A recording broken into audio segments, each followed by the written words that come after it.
সুৰসন্ধানীৰ উদ্যোগত মৰাণ লাচিত নগৰত ডক্টৰ ভূপেন হাজৰিকাৰ জন্ম শতবাৰ্ষিকী অনুষ্ঠান।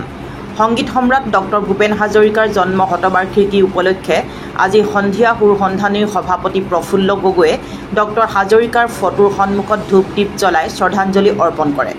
সেই সময়তে সুৰসন্ধানীৰ সম্পাদক অৰ্পণা গগৈয়ে ডক্টৰ হাজৰিকাৰ ফটোত মাল্যাৰ্পণ কৰে। এই সময়ছোৱাত জ্যেষ্ঠ নেতা অনুপ ফুকন, সমাজসেৱী প্ৰবৃত্ত চুতীয়া, খগেন ভৰালী, সাংবাদিক তৈলক্য চেতিয়া আদি উপস্থিত থাকে। অনুষ্ঠানত বিভিন্ন গায়কে ভূপেন্দ্ৰ সংগীত, নৃত্য, কবিতা পাঠ আদি কৰি সকলোকে মোহিত কৰি তোলে।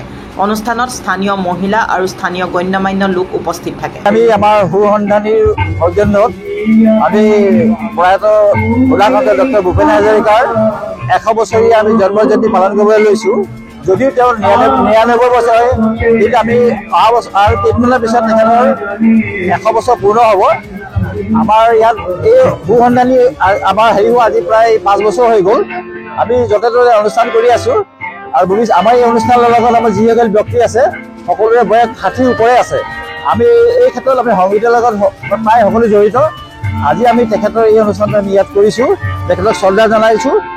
লগতে চৰকাৰে এটা বৰ্ষজোৰা এটা লৈছে, সেইবাবে আমিও মাজে মাজে কিছুমান অনুষ্ঠান কৰি থাকিম বুলি আশা ৰাখিছোঁ। সুৰসন্ধানী অনুষ্ঠান, এই অনুষ্ঠানত সাহিত্য সংস্কৃতিৰ জড়িত। আমি সকলোৱে আজি শতবাৰ্ষিকী ভূপেন হাজৰিকাৰ এই অনুষ্ঠানটো আমি অনুষ্ঠিত কৰিছোঁ আমাৰ সুৰসন্ধানী সৌজন্যত।